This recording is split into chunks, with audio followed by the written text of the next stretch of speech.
Hey, hey, hey. This is Voices in the Dark. I am Dre. I am John. And Long pause. Yeah. And we're learning how to human. We are. And we're learning how to human and to Stoic. We are learning how to Stoic once again. This time, episode 22, if memory serves, is Seneca's letter number 33 to Lucilius. This one called On the Futility of Learning Maxims, which caught my eye because you're developing a collection of maxims which people can live by and develop themselves through. So I don't know if you're going to object to this. Well, it's not as simple as it sounds, I suppose. But what this one is about in particular is not simply learning stuff for the sake of knowing it, as opposed to learning it because it's useful and can be turned into practical life experience rather than just you becoming a textbook that just recites everything else. Yeah. Which kind of sounds obvious, but then at the same time, I think especially today in the world of social media, we just have endless little graphics that have a quote on, and you're like, oh yeah, that 5-word quote, yeah. My day's going to be good now. My life's going to be good now. And Seneca's got some problems with that. He specifically says, don't read Twitter and stay off Instagram. But we advise you stay on Instagram because you can hit us up on Instagram at vinthed.pod. And Facebook is at vinthd. And we are not doing a listener question this week. I think I'm kind of weighing it up in my mind as to whether we're going to put those as a separate like mini-sode, like the mailbag episode or something. But we're also batch recording, so it's not like you guys have actually had time to get in touch. We got a few, but it can be a bit jarring to jump from a random question to I guess not a random question, but from a certain kind of question into a particular letter that maybe has nothing to do with it. Yeah, and we can play with that in the next couple, I think, see how we get along. But I want a few more questions to come in before we get started. So we have like a nice choice rather than like, oh, this will do. Yeah. But yeah, so it should be quite interesting. It's kind of fun too. We did a whole episode on the one from your friend Brian. And that was particularly interesting to me. So please keep them coming. Yeah, bring it on. And if you can help us out, if you enjoy the show, if you feel that we're giving you #value, then you can do that by adding your review and rating over on iTunes for the podcast. That helps a lot, bumps us up the search rankings, means that if we want to get guests on and they go check out what we do, they're like, oh, okay, yeah, this looks good. I can get on board with this. That helps a lot, as does patreon.com/vinthd. where you can go and become a patron of whatever creators or projects that you particularly like. And you can choose what amount that you would like to give. And it kind of cuts out all the middleman stuff. It cuts out the advertising or having to do things that advertisers want you to do, like they don't want our nipples out. Creative effort to a much more direct method of patronage, hence the name. Patreon. They're trying to bring back the concept of, I like this type of art. I would like for there to be more of it. Let me fund it directly. Yeah, rather than it being like through some daft committee or whatever. So thank you to our Patreon supporters. We love you very much. And we really appreciate you signing up and helping supporters turn this into the thing that we can do all the time, rather than having to like cram it in amongst, existential crises and stupid work for money. Onwards then to Seneca. Yes. It starts kind of funny, this one, I think, because Lucilius has been asking, it seems, for some choice quotes. And the past few letters, ones I skipped actually, because we're just choosing the ones that are most interesting to talk about in our opinion. Seneca had stopped signing off with little Epicurean Easter eggs. We didn't have little quotes at the end. And Lucilius apparently is a bit miffed about this. And Seneca kind of addresses this directly and says, well, the great philosopher masters didn't interest themselves in choice little phrases. He says the whole text, the whole piece is more important of their works. But he still says, a single tree is not remarkable if the whole forest rises to the same height. which I think we could probably take two ways. That a single tree that's the same height as all the others, I think what he's suggesting is if that particular bit is pretty awesome, it doesn't stand out if the whole thing is pretty awesome. On the other hand, I think it's good to have a little bit of, you know, some golden nuggets in there. When you're writing something or reading something, you kind of want a phrase now and again that just really sums up what you were getting at, that really crystallizes it. And that's going to be, I think, a theme for how I interpret this letter anyway. But Seneca quickly moves on to call Epicurus a girly man, which which is kind of fun. He says Epicurus's sayings are cool, but they're also common property. We don't need to just bow down to the master that is Epicurus. We need to think about the content of it. Seneca's kind of all over the place, I feel, in the first bit of the letter. But then, hilariously, he says, like the cool bits that Epicurus says, he says, they are, however, more noteworthy in Epicurus because they appear at infrequent intervals and when you do not expect them, and because it is surprising that brave words should be spoken at any time by a man who made a practice of being effeminate. I was like, what the fuck is going on here? The Italian translation worded it slightly differently. I'd love to see what the original Latin was. Because instead of the word effeminate, they use the word like sort of soft, I guess, and that would translate. Just not macho, I guess. Yeah, well, weak or like, you know, probably knowing some of the Epicurean things, you know, like he likes to indulge and kind of not be very stoic and very ascetic. Yes. Which I think Seneca is very into. And anyone that would just, you know, gorge himself on food and sex and have fun in life, you know, like for someone like that to say things that are like poignant in a way that Seneca would want them to be, probably to him was like, what's going on? Do I not need to starve myself and to treat myself horribly constantly to be able to be wise? Well, I mean, it's funny that, like, if we just read Seneca's writings, you might get the impression that, yeah, he would be like that. And yet we also know he was the richest man in Rome towards the end of his life. So it's not like he was just living in a cave somewhere and people came and collected his writings. You know, it's not just him in a little cave and the postman comes around and he sends the next letter off to Lucilius. It's not like that. Which makes me wonder just how ostentatious Epicurus must have been. I would love to go to one of his parties. To outdo Seneca. Yeah.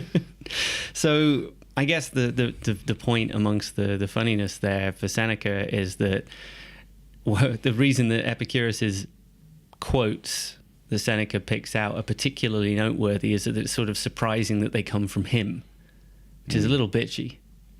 Yeah, a little bit bitch-ass. And doesn't seem to serve like the overall argument so much of the letter, but I did find it.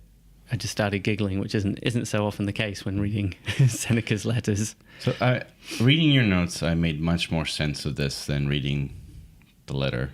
I don't know. I don't know if it's just my brain is melting lately, or if Seneca just doesn't make sense to me. But the whole, you know, like it's not so important to have maxims. I can see both sides of it. The human mind seems primed to want to crystallize and isolate concepts and ideas. Art is an example of that, of any kind. Like a particular song, it's like, wow, that made me really feel nostalgic. You know, that was the intent. Or a particular bit of abstract art. You know, if you look at Cubism, it was an attempt to extract a form, a meaning out of a particular idea or picture and kind of take away all the other crap. So it was simplified. But the side effect of this tendency to want to extract the truth, that as close as you get to extracting the crucial point of something, the moment you grasp it, you've lost the point of everything else. Like, on its own, it's meaningless. Yeah. It's only meaningful from the journey that it took to get there. So the moment you isolate the perfect sentence to sum up, 10 years worth of research, to you, it's powerful. But if someone just read that sentence, they would not get the benefit. It is not imbued with all the knowledge that it took to get down to that extraction. That's right. I mean, like if you took, say, if you were reading a novel and there was a particular sentence that was absolutely heartrending, if you only read that and you didn't know who the characters were or what had brought them to that point or what the significance of saying those words were, maybe it revealed a secret, maybe someone finally professed their feelings.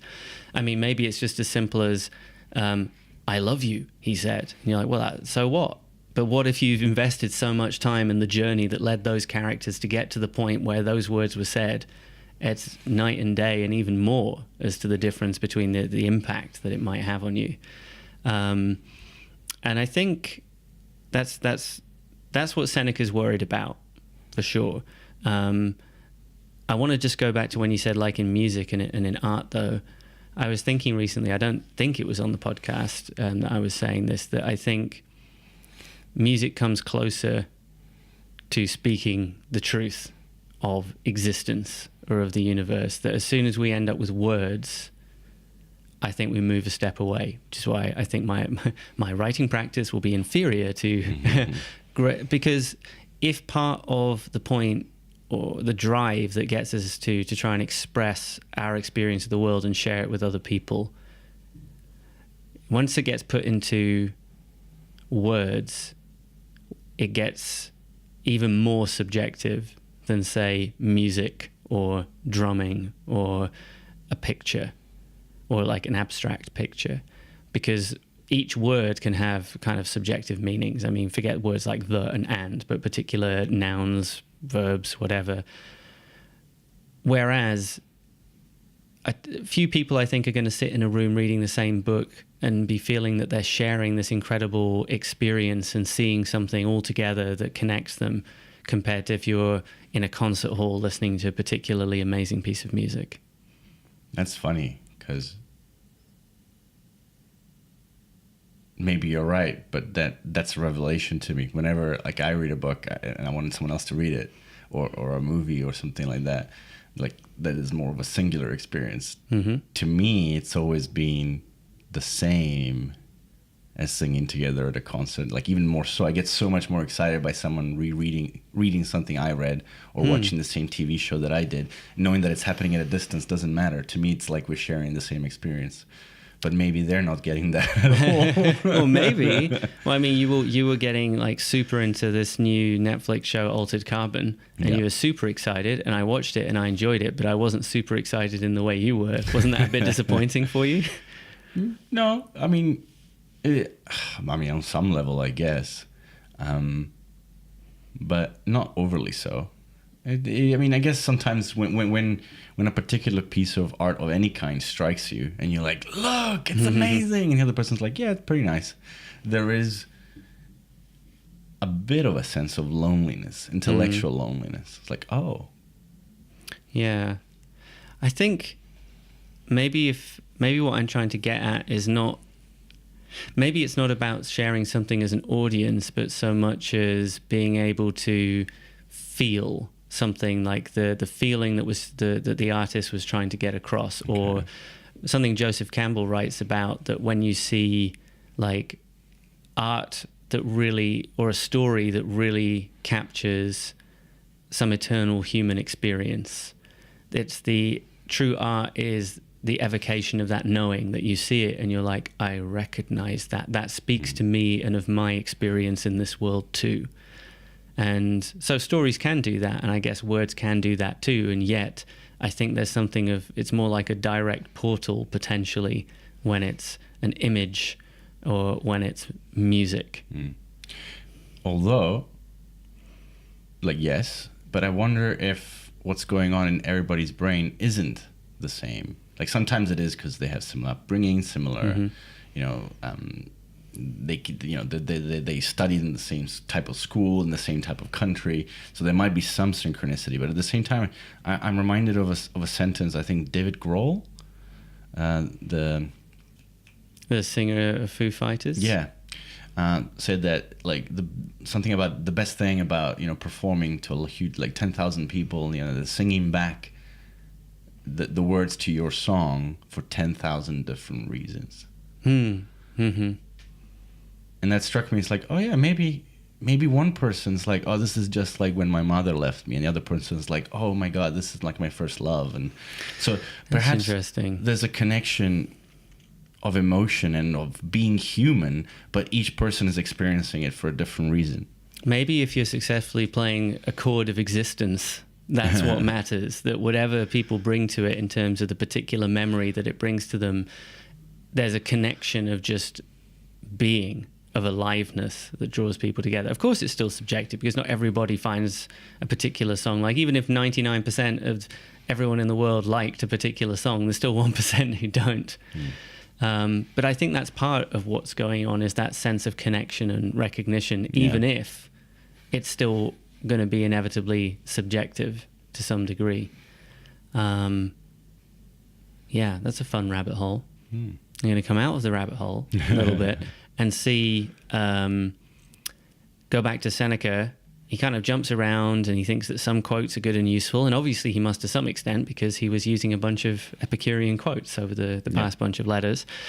But he emphasizes they don't belong to any single person. Wisdom belongs to everybody. And also we should worry about the idea of holding up one particular person as though we should praise them for their great insight. And that's kind of interesting to me, that if I see a problem that happens, that, say, if somebody, let's pick a random fabricated example, but just because Nelson Mandela uttered a sentence doesn't mean that it's brilliant. No. Like a brilliant and inspiring man who said a lot of brilliant and inspiring things, but sometimes we can get mixed up and think that just because it came from this particular authority, it might give us pause to go, okay, it came from them, let me think about this, maybe there is more depth to it. But if it's Nelson Mandela saying, I like eating cheese on a Friday, just because he said it doesn't mean that there's great, profound insight and wisdom in there.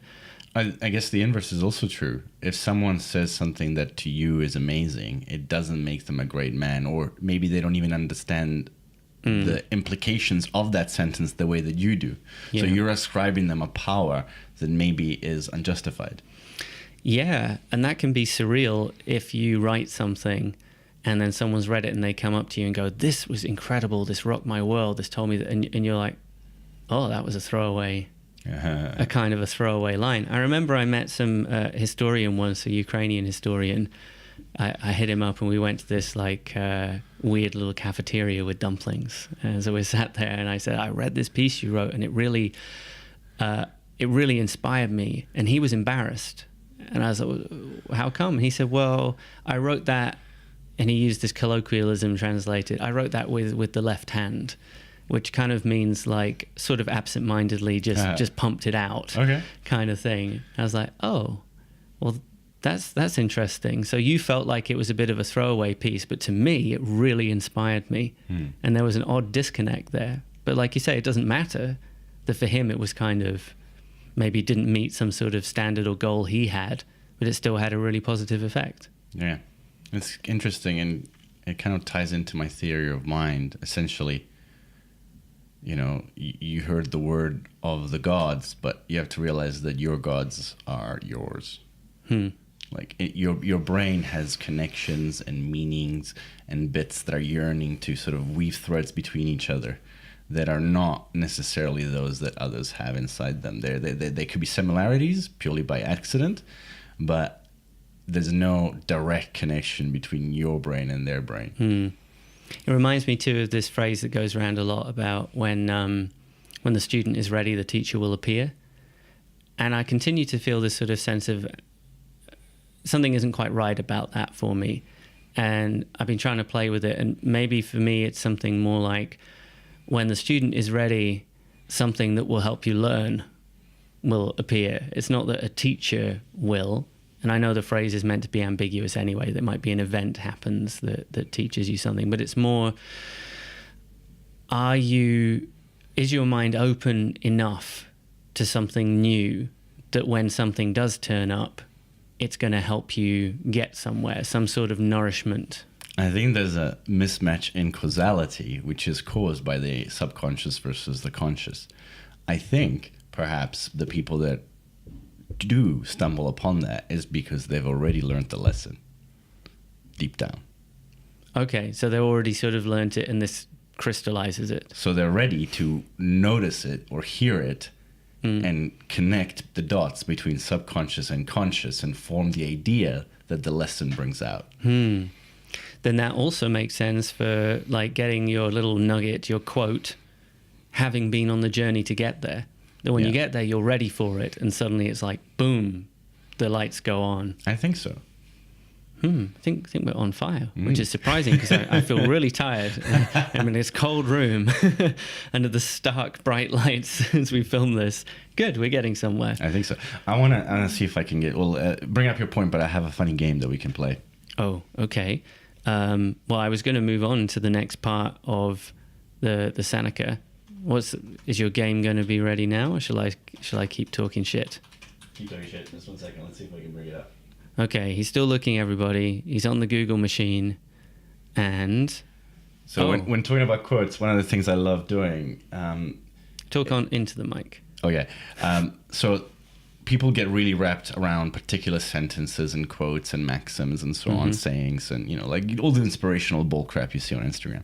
And it's kind of fun to throw in ones, without quoting who they're from. And they're from terrible people. Okay. Let me see if I can... I think I was going to put together some T-shirts like this, where it'd be like quotes from terrible people, but you'd have the name really small. Let's see if anyone can guess where this one's from. Countless millions who have walked this earth before us have gone through this. So this is just an experience we all share. Okay. Ted Bundy. That's a quality quote. So look them up, go online, and check out good quotes by terrible people or by evil people. There's heaps of really interesting good ones. There's some Hitler ones about animal cruelty. And if you steal it out of context, I'm sure if you tweeted it without saying Adolf Hitler, I'm sure Peter would retweet it. Lots and lots of quotes and likes.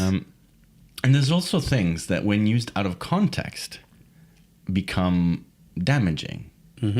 So one of the examples is quotes about perseverance, and juxtaposed with images about being alcoholic. Right. So like when it's really tough and you want to quit, just keep going through to the other side. It's like when everybody tells you to stop, don't listen. Yeah, those kinds of things. And when you realize that a sentence taken out of context could become evil, then you know that the sentence itself is meaningless. It's about what you're bringing the context. So it's back to when you look at that thing, that particular phrase, that speaks to some part of your experience, and that's where you make the connection. And that also fits definitely with what Seneca is saying about don't venerate the person who said it, see what it actually means in the context that it's born from. So on the basis of what he was saying, he adds, so for this reason, give over hoping that you can skim by means of epitomes. Although, is it epitomes when it's just like little sayings? I don't think I've ever had to say this out. It basically means like little quotes. In that context. To me, the epitome of something is the pinnacle of it. Yeah. Like okay. This is the epitome of bad manners. Maybe it's sort of like saying here by means of like the best ofs. Okay. Of these people, the wisdom of distinguished men. Look into their wisdom as a whole, study it as a whole. They are working out a plan and weaving together, line upon line, a masterpiece from which nothing can be taken away without injury to the whole. Examine the separate parts, if you like, provided you examine them as parts of the man himself. Or I'd say parts of the whole work itself. So this, I definitely have been feeling this about when people say, if I say, oh yeah, I'm finishing this book I've been writing for ages, and they're like, oh, what's it about? And I'm like, oh, Jesus Christ. So that's why people say you need an elevator pitch. But then if I could sum it up in a sentence, why would I have written a book? And I see both sides of this. Of course, you also need to be able to give a sense of what it is, but also I think it's often only at the end of the process, when it's actually done, of spending year upon year trying to find what it is you were trying to say, and you've completed it, only then can you actually say what it was about. Because it's like you've been weaving this thing together, or you've been painting, and you never have managed to just totally step back and be able to look at the whole thing, rather than going, that color's not quite right over there. That shading isn't quite right over there. Can you put that like at the end of your book? In summation, and then one sentence. One sentence. Oh, Like I right don't know at if the I end. even can. Well, you know, that's part of the point of like a big work, like a book, is that there is more than one point being made. Yeah. You know, if it's actually a reasonably long book with a bunch of chapters, you're not just trying to make a single argument. And if you are, it's probably kind of boring. Part of what you're doing is saying, here is a subject and I'm going to riff on all these elements that together will create something greater than these individual pieces. It's different to just a short blog post or a little speech where you're just trying to make one particular point.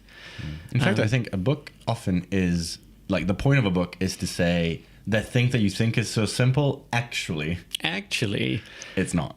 That's why I had this running joke with friends when I was in Oxford, that it's kind of this very Oxford or Oxbridge kind of university type that they'll just revel in going, actually, and be like, actually, it's much more complicated. And you think, actually, that's just a common misconception, and everybody thinks they're rah, rah, rah, rah, rah. And you just like set fire to them and leave.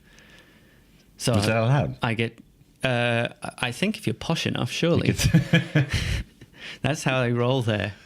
How big is daddy's bank account? Okay. On the flip side of this, I think that it's really important to be able to summarize things. It's a powerful skill, and maxims are important for crystallizing. But I think maybe when it comes to looking at like your maxim or your quote, maybe it's better to consider that not like the end point. I've crystallized what has gone before here, but to consider it a starting point. Okay. I'm like, okay, you have got my interest that this person said that, or this came from this piece. I think I want to go and find out more about the context that this came from. I wonder if Seneca is right in chiding Lucilius in a way, because what he's trying to do is look after his pupil, his mentee, and not let him be just a common man. Mm-hmm. So there is a benefit to just learning maxims if you're an idiot or a layman. And we see this with scriptures and books of faith, where the stories get simplified down into simple messages like love your neighbor, or like this is the parable about, when the prodigal son, like the message is this. Like even from ancient times, we're trying to distill down human life lessons into like single commandments and lines and things. Into icons. Yeah. And what happens overall is that you kind of get a semi-positive effect, not as good as if they actually understood what you were trying to say, but it goes a little bit further than not having taught anything. Maybe. But it also then lends itself to being misconstrued, because you take that one sentence by itself and suddenly, it means we have to kill all these people. And it's an absolute... You're like, no, you haven't understood the point. And I think Seneca is trying to make sure that Lucilius is, on what he feels is the right intellectual level for a philosopher and a person of learning, and not become essentially a zealot of philosophy. Yeah, or a parrot of philosophy. I'm imagining what that would look like. A little parrot perched on a lectern. Yeah, it's interesting you mentioned the prodigal son example, because what's that supposed to mean, actually? Because that's a terrible lesson, I think, right? Isn't it the one where... Wait, I can't remember that one. So it's roughly like this, but then I heard a much deeper interpretation that made me go, oh, wow, this is awesome, which is not usually what people think of. So all our biblical scholars and Christians, forgive me as I fuck up Butcher this thing, but yeah. There's a father, he's got two sons. One is very diligent and he keeps just working the land and being like the loyal, good, reliable son. And the other one is like, you know what, fuck this. I'm going to go off into the world and try some other things. And he heads off, doesn't do his duties, doesn't stay with the family and tend the farm and help and so on. And then he turns up some years later, and throughout all this time, the good boy son has been there, pretty thankless existence, just doing his duty. And the other son comes back and he's like, I lost everything, I just kind of fucked up, nothing much happened, can I come home please? And the father's like, of course you can. And then he slaughters the fatted calf, like the most prized of the animals, and they have a feast and they welcome him back and they give him whatever it is that they give him. So he's like, all is forgiven, you're welcome. And what's meant to be the meaning of that? That forgiveness is everything. Because what So about? I did remember correctly then, and that's one of the lessons that I think we've flipped the meaning around. Because I've got a good meaning that I'll share. But do you remember what? To me, the lesson they were trying to teach people is go out into the world, try new things. It's okay to fail. You can, and a good father will welcome you back anyway. Like doing your duty out of a sense of duty and not growing as a person isn't the right way forward. And to feel gypped because someone else gets welcomed back after trying to grow and expand humanity or themselves is being, a sourpuss. Yeah. That to me should be the lesson, but the lesson isn't that to most people. What is the lesson to most people? That's what I'm getting stuck on, because I know I've got another interpretation too, but the lesson to most people is what? Well, from what I remember, most people, it's just about like the forgiveness and like being super forgiving because that's the Christian thing to do, and like it's okay if they went out and blah blah blah. Like, I don't think most people understand that one.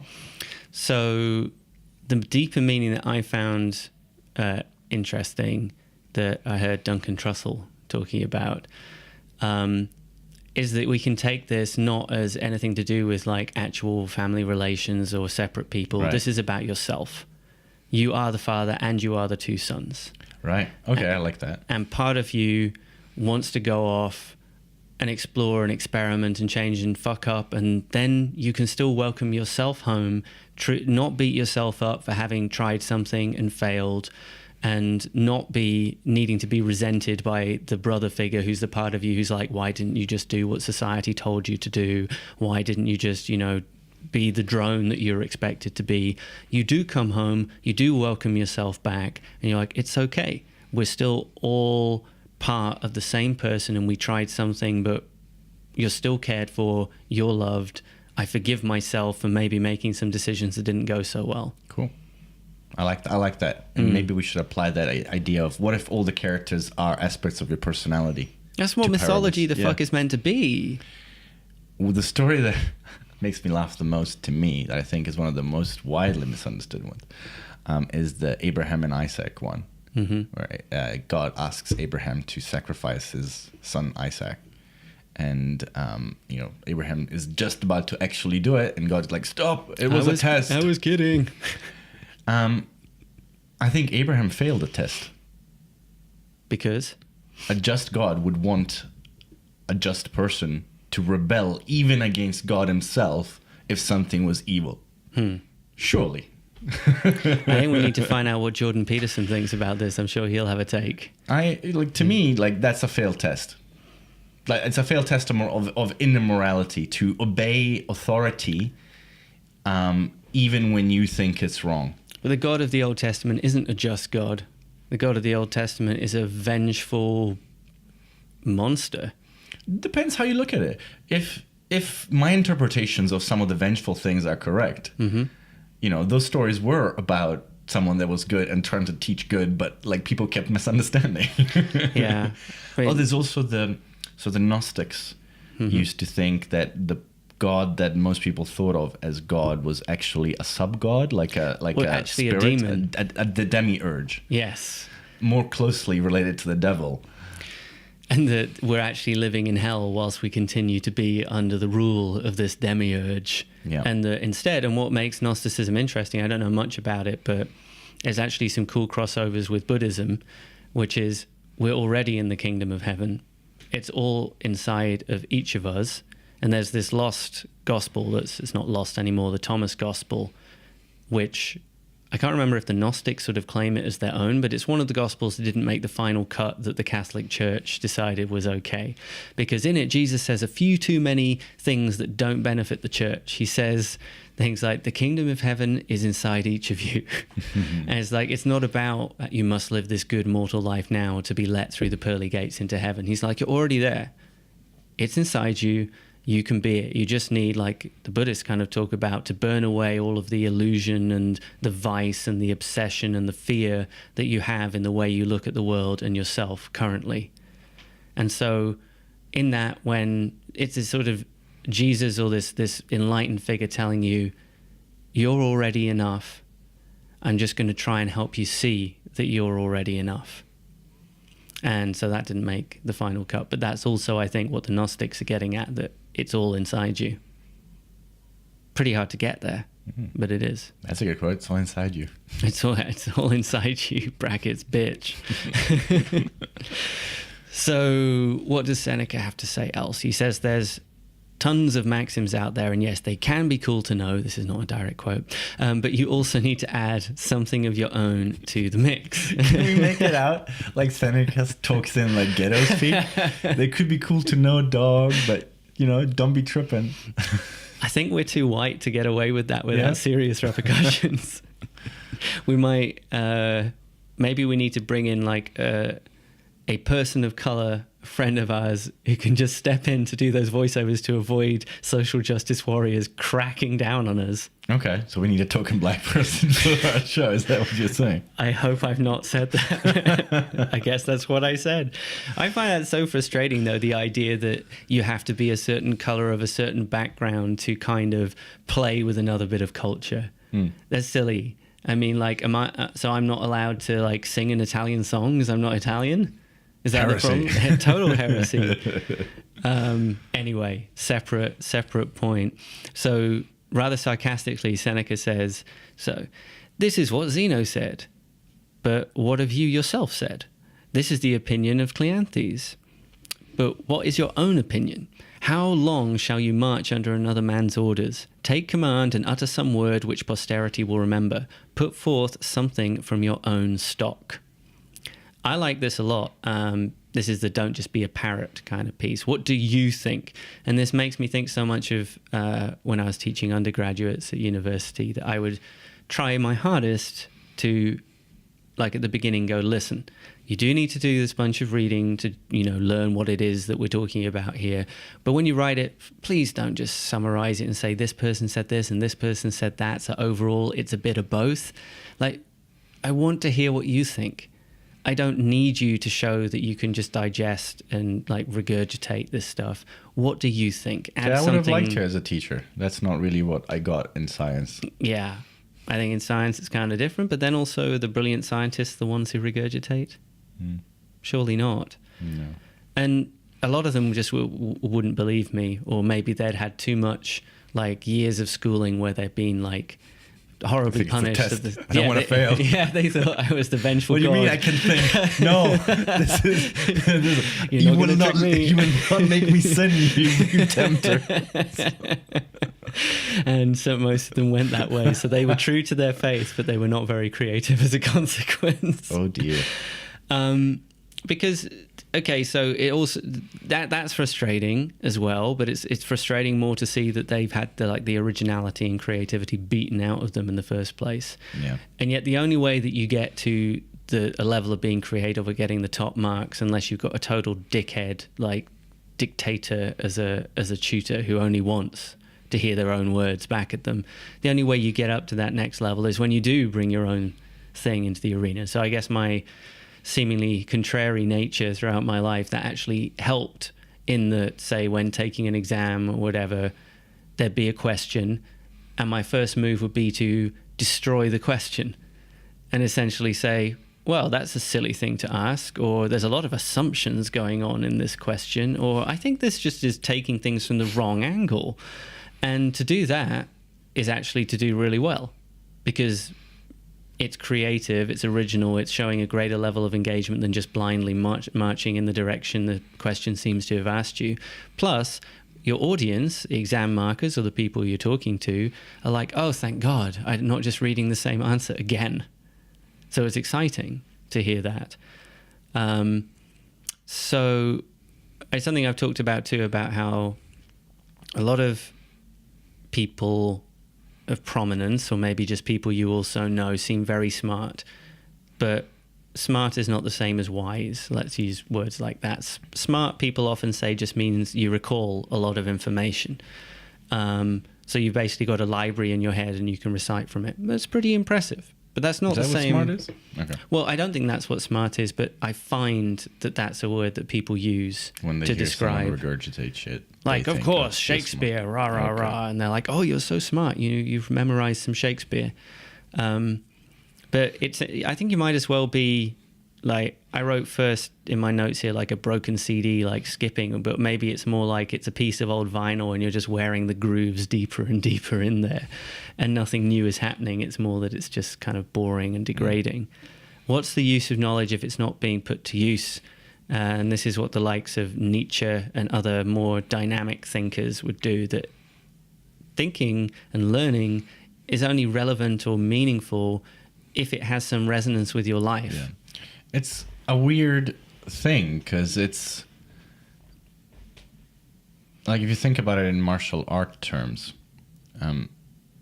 you have to learn the basics the masters created before you if you want to get anywhere quickly.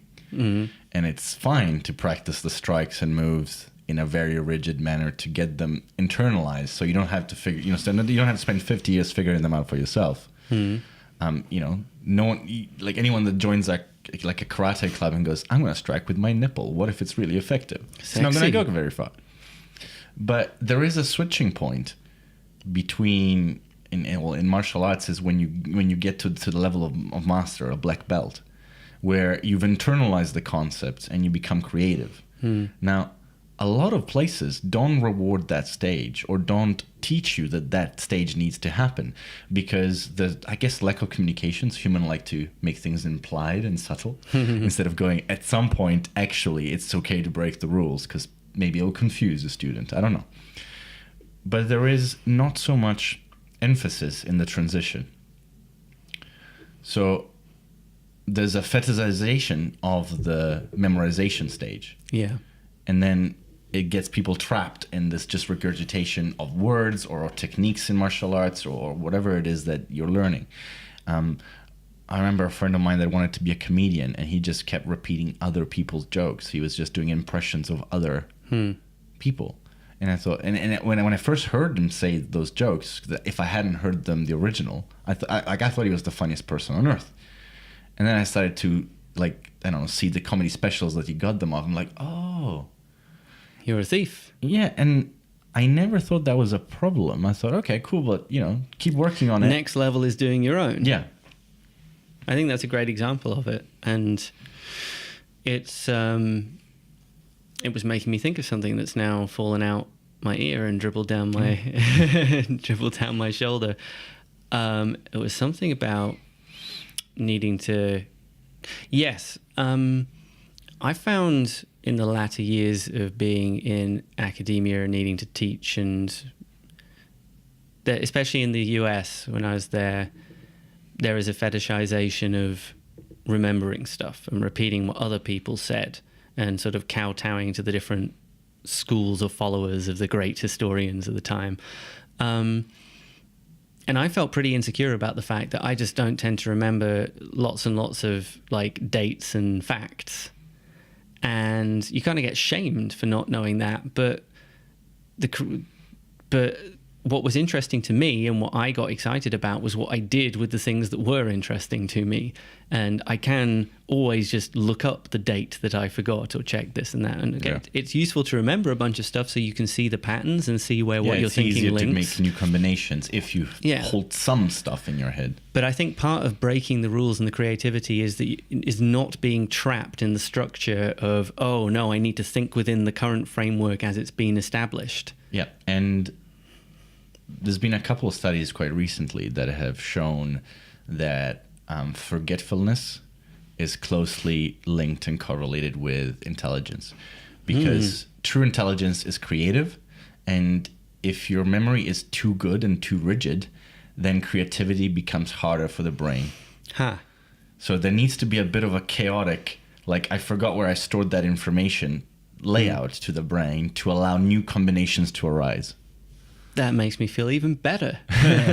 I can thank my slightly dodgy memory because it maybe has allowed me. It just means I'm clever. This means I'm clever. I mean, I guess a downside of that is that you also get this experience where you might accidentally plagiarize someone because you forget that it came from somebody else. It's possible, and it's definitely possible. Sometimes it's malicious and intentional, of course, but I've even spotted it in myself, where I've said something or thought, oh, that's really cool, and then I was looking back to some notes later when I'm writing up my great idea, and I'm like, that is 100% someone else's idea and I forgot because it charmed me, it grabbed me, it fitted into so many things I was thinking about that I forgot it was somebody else's idea.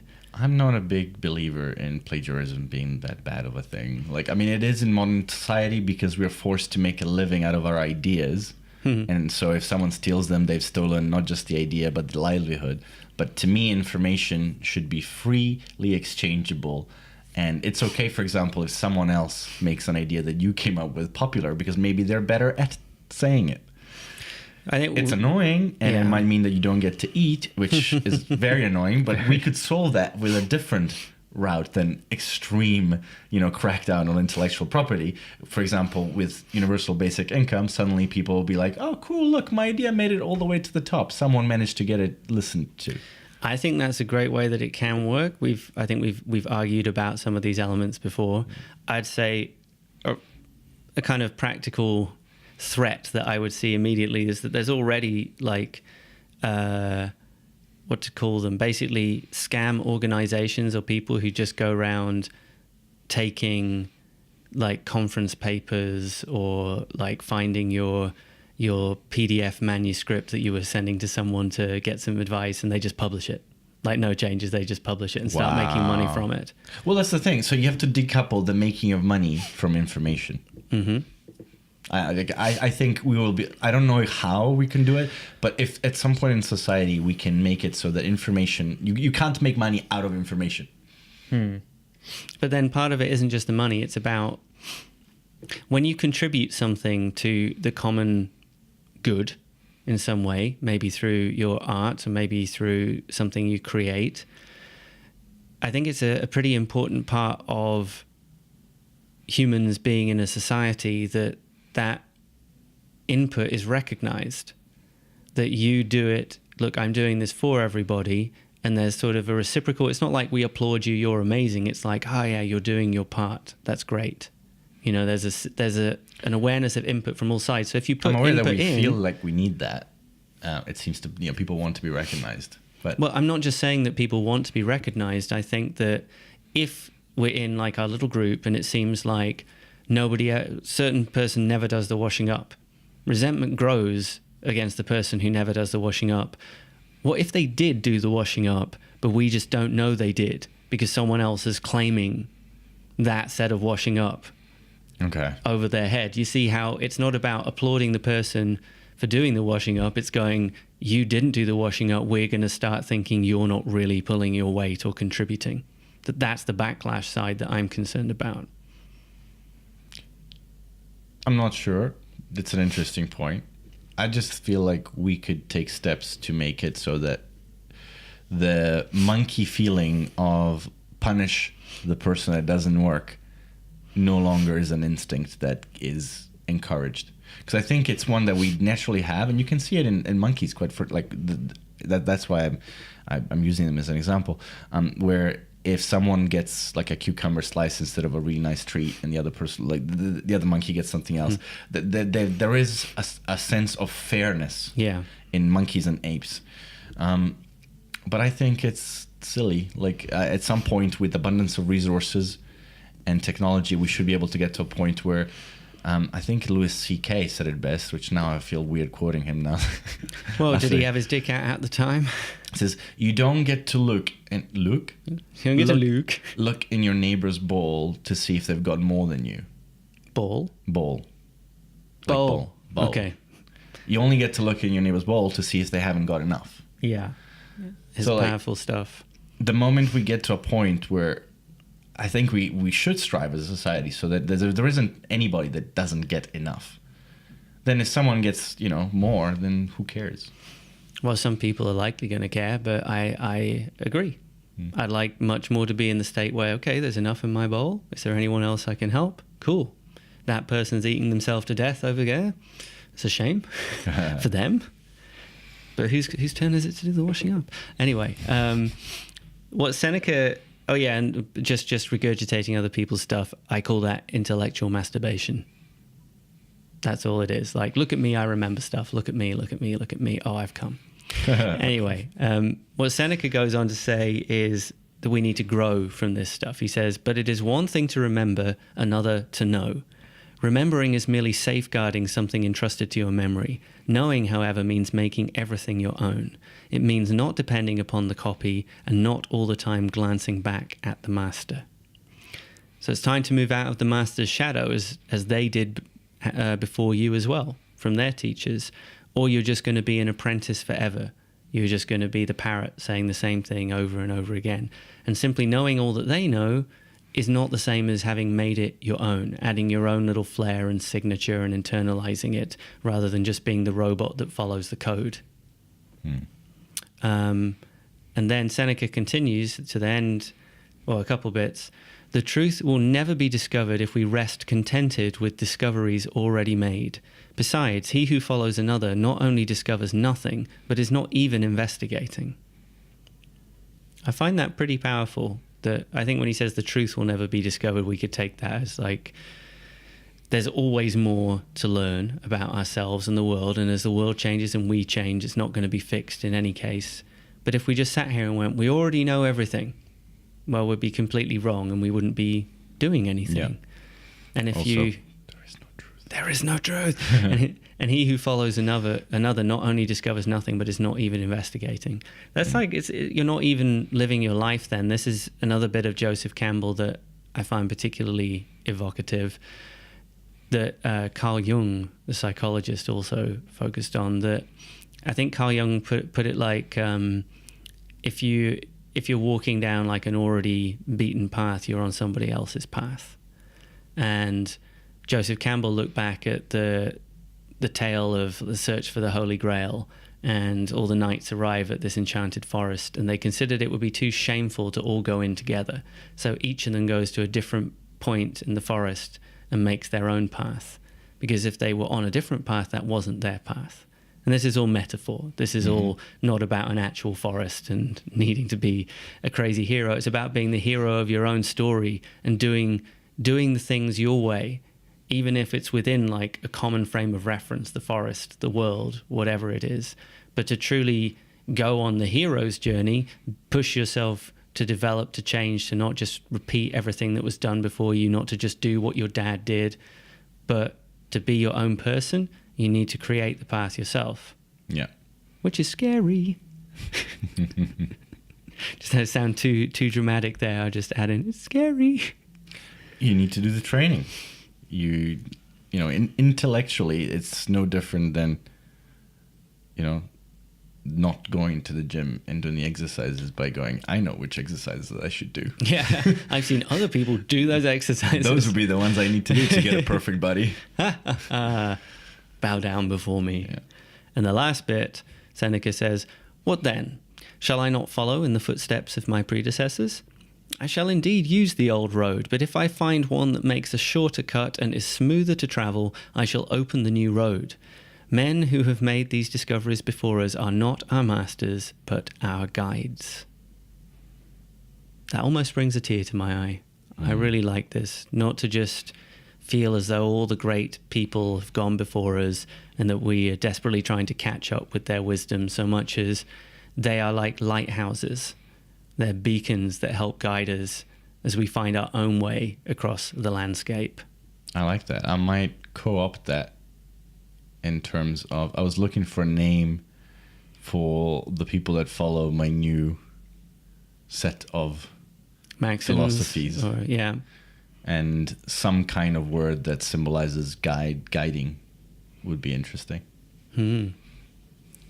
Guidissimo. Well, it could be the guides, or it could be scouts. Like that actually sounds like Boy Scouts. It does. But you know what I mean? Like a word that symbolizes a type of person that finds the path for others. Yeah, we should do a bit of thesaurus hunting. Go and track down a thesaurus, bring it down in its natural habitat, and then cut its belly open and see all the words come out. And we're like, all of these taste the same. Okay. What an amazing image. Yeah, there you go, hunting the thesaurus. That's that's the end of me, end of this episode. I think I have to go back in my box now. No, I feel like you're. No, I stay out. This is fun. I just went into a very surreal mindset there. Yeah, I like it. Okay, maybe this is my road into stand-up comedy. It's fitting for the end, I guess, considering our tagline. Indeed. Our closing line. Our maxims. Our maxim. Which I guess, you could take them by themselves if you want, but I think the context of listening to the podcast kind of makes it clearer what we actually mean when we say, be silly, be kind, and be weird.